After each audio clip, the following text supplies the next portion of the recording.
Hey guys, I'm back again for a review of a film I just finished seeing. Normally this is a recipe for disaster, but I am going to review Godzilla. I had to think about it for a second. I was like, okay, so what thing other than Godzilla did they decide to rename the remake? But they didn't. They called it Godzilla. They didn't number it, but they never have. Okay, alright. Okay, so do you remember watching Man of Steel? Yes, I'm starting off this review by looking at a different film that I never commented on.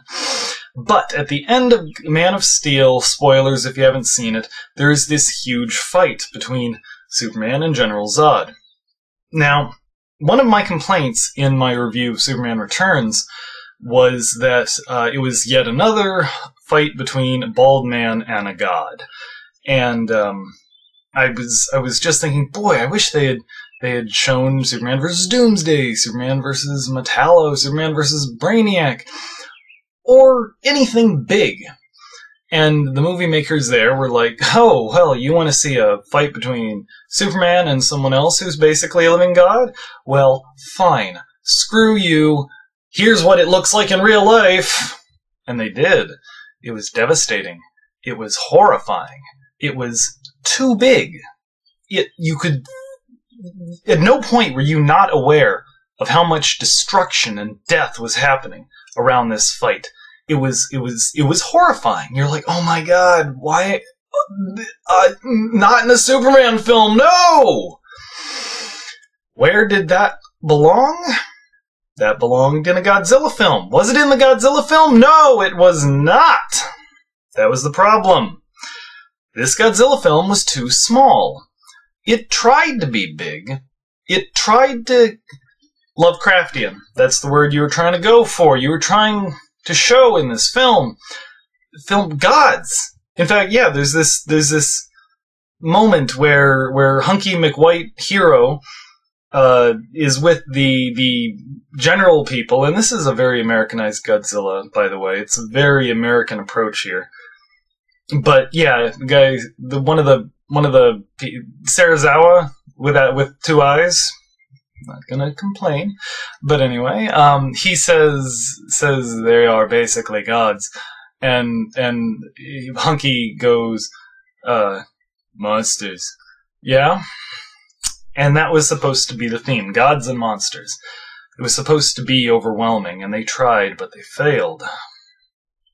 Why? Part of it was the focus on McWhiteman. The very American approach. He saves the world in a couple distinct ways. Couple, 3 or 4 distinct ways. They were trying to show how big the monsters were, but they were also trying to show how men could rise to the occasion, I think. Or maybe they were just doing it the American way by having a white man save the universe. But yeah, they kept focusing in on the guy. You had the monsters having their attention drawn by him. Godzilla gives him a respectful look. And it brought it too human, too close to the humans. It seemed like they were trying to make it overwhelming, but then they kept drawing it down. Other issues are just, they showed cities being destroyed, but we've seen that. But like Godzilla roaring. He roars several times, and it's supposed to be very impressive. And they fail to make it impressive because although the bass... I didn't say bass. I always say bass. The bass in the sound shook the theater seats. The theater seats rattled. They were trying to make it sound big, but the characters themselves never seemed to react as though they were hearing a sound that should have made them deaf, should have made their eardrums explode. In fact, all 3 of the human characters that we're supposed to care about, who are still alive by the end of the film, spoilers! Sorry!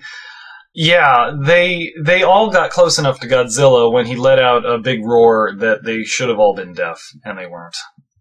But yeah, things like that.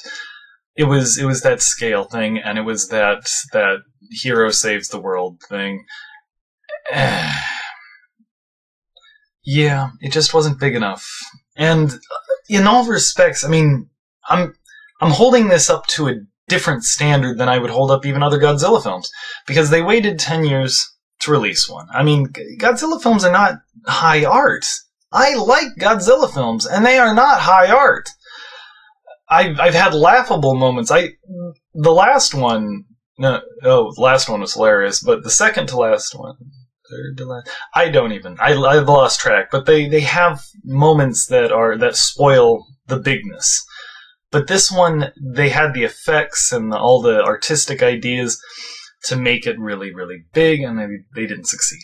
Also, I don't know if they were doing this intentionally. I have to think they were, but the monsters definitely gave off a Pacific Rim and Cloverfield vibe, and I'm trying to figure out if that was supposed to be, Godzilla versus the new monsters, but they took an even smaller approach to it than either of those two films. Pacific Rim seemed bigger, and it wasn't really meant to... No, actually, I guess it was. Sorry, I don't mean to be reviewing every film I've ever seen. But, that's... Okay, that was another point that I wanted to bring up in the smallness aspect. Hunky McWhite Hero Man, spoiler, he kills the baby monsters, which had me having horrible flashbacks to the American Godzilla film, by the way. But yeah, he destroys all the baby monsters before they can hatch and destroy human civilization. Score one for White American Man. But yeah, then the big monster walks up and is like, "Oh no, what happened?" You. Yeah. If you saw, this is a horrible thought, but if you saw like a gnat walking away in the vague away direction from a baby you just found dead, would you be all like, "You"? You wouldn't. And the monster shouldn't have even noticed him, because he's nothing. He's too small. It's too big. They tried to make it look big. They failed because moments like that. And yeah. So I hate to be like this about a movie like this, but I like Godzilla, and I didn't have the highest hopes, but I had more faith in Hollywood to be able to pull this off. They didn't. So yeah, it was a bit too small. That's my review of Godzilla. Nice to be back up here again. You guys have a good day.